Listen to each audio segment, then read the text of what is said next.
My therapist told me I should keep a journal to help me process my emotions. So, I guess this is it. Hi, nobody.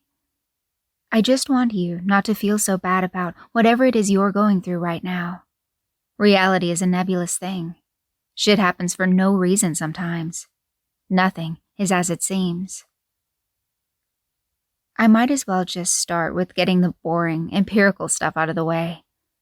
I was born with something called Sudden Intrinsic Attribute Displacement Syndrome, or SIADS, or Key-Press's syndrome. The doctor who discovered and performed the most research on it so far. Not much is known about it right now, other than it is a completely unknown medical phenomenon.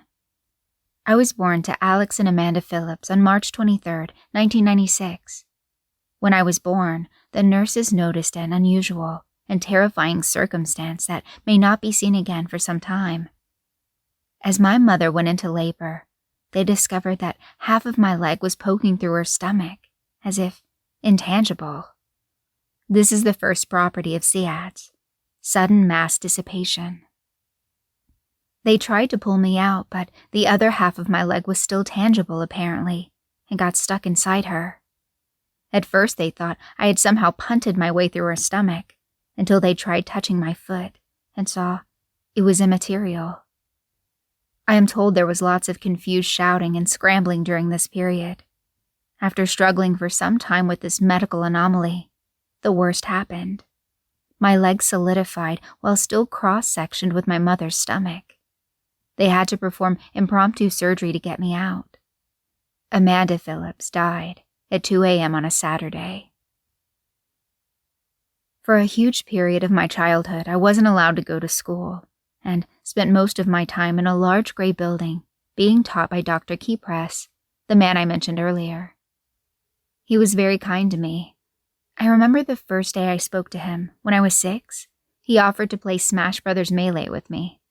He didn't seem remotely surprised when my hand spontaneously phased through my controller, instead taking me by the other hand into a room where he could give me a physical exam, complete with a collection of rainbow lollipops at the end. Dr. Creeparoni had his theories on my condition, but much of it was based on purely theoretical and philosophical ideas. His main thesis says something like, there is a fundamental reality intrinsic to every person born, and this is tied together by the physical limitations of a living body. Something tying together that reality, perhaps my limiter, must have broken in order for my being to be so random, so gossamer. That's all I remember at the moment.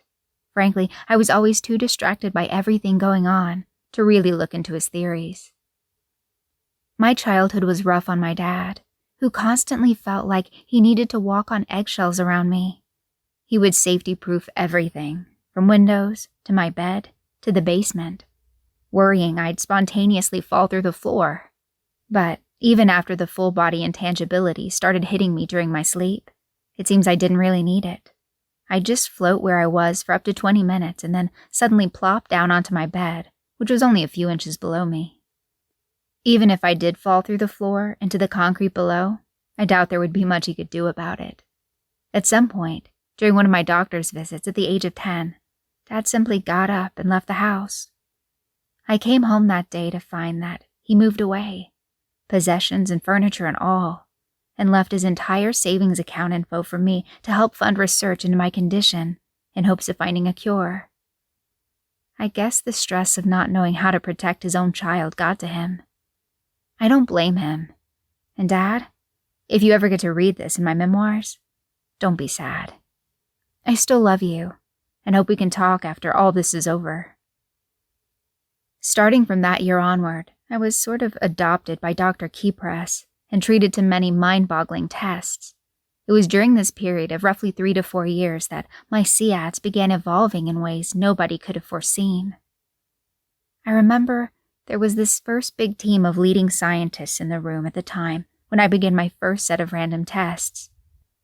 They had me do things like fake emotions to see if it correlated to my shifts, eat different types of cereal, do jumping jacks for 30 minutes, read Of Mice and Men, try to shove my hand through cement walls and sandbags.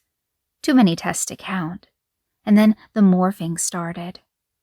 Instead of becoming intangible, random parts of my body would morph into other things.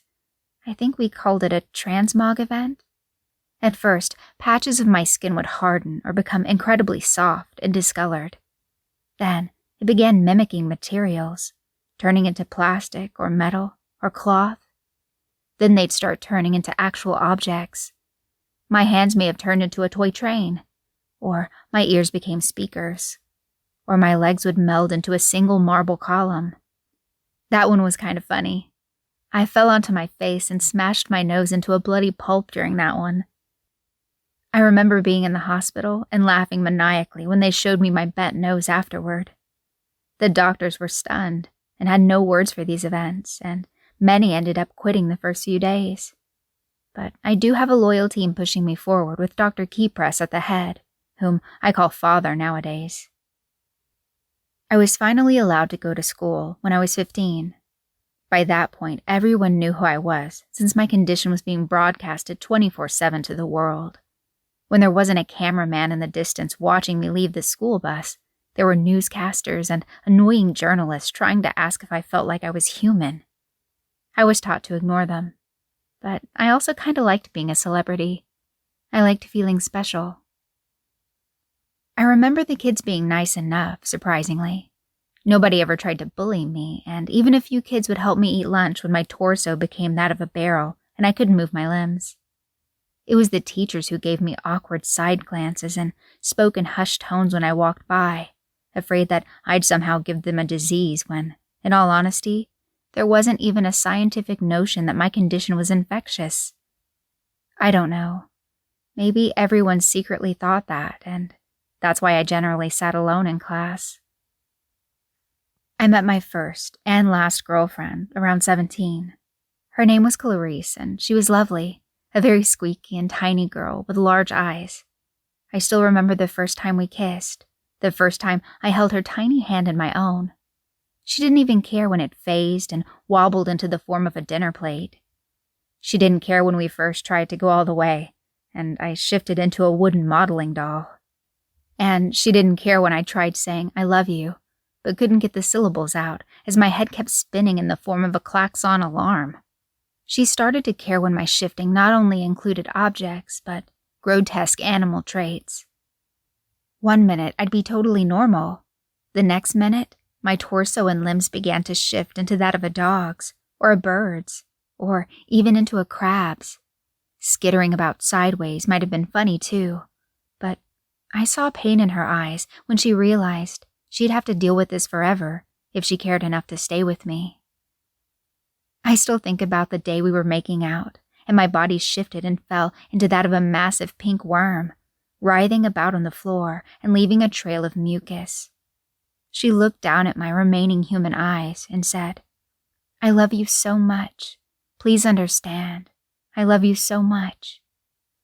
I wanted to respond, but as far as I'm aware, worms don't make sounds, and instead I made squelching noises. We stopped seeing each other a week later. That was the day I realized my life may just be a giant metaphor for hell. Even writing this out is a chore, as my body flickers between man and beast, extremities and pencils, head and computer screens. It's now 2015. I'm 19 years old and they still haven't found a cure for me. I spend most of my time in a testing chamber to observe my shifts, where at least I have a variety of books, games, and other things to see if it affects anything. When those results come back inconclusive, I get hooked up to the magnetic tables and head scanners and x-ray machines. I get electric shocks and small surgeries, and it's all in the name of science. I'm happy for that reason alone. The shifts have begun mixing to the point I am an amalgamate of elements, animal parts, and even immaterial things. Last night, I changed into a sphere of indeterminate mass, with my hands orbiting like electrons and cephalopod tendrils sprouting from the spaces between the overlapping trails. I had no head, but I could still think. I wasn't in pain, but I felt the changes nonetheless, and I think had I not shifted back to normal 15 minutes later, I might have gone insane. Additionally, I came back missing a portion of my right toe, which is permanently shifted into a black stone of some sort. It glows at odd intervals of the night and is warm to the touch. The doctors consider this a breakthrough, and Father is looking into grabbing some samples to study later. On one hand, I hope this condition never inflicts another living being again. But on the other, I hope if it does, we'll at least be able to find a cure for it. Currently, the technology and medicinal branches of research are looking into some sort of entity anchor that keeps my body from morphing. I don't know if I'll last that long. My dreams have become increasingly hazy lately, a blur of rainbow sorbets and fuzzy static, of whispers in the light and a darkness that orbits my skull at high speeds. I dream of a world that's constantly shifting around me, a pudding of shapes and noises that don't make sense. Textures are reversed and people are pulsing masses of multicolored flesh. They shriek in numbers and chemical bubbles. Animals grow from the ground like Venusian flowers and skyrocket upwards, filled with helium and unknowing of their fate. I alone remain, an unchanging statue, until eventually the chaos and noise swallows me up, and my consciousness is but a one-dimensional cloud. I am intrahuman.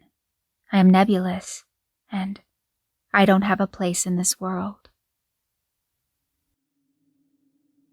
And a big thanks to my patrons, Miriam, Dan, Jacob, Teddy Dog, Shoji, Katie, Patricia, and the Reptile. Thanks so much for making the decision to support my channel.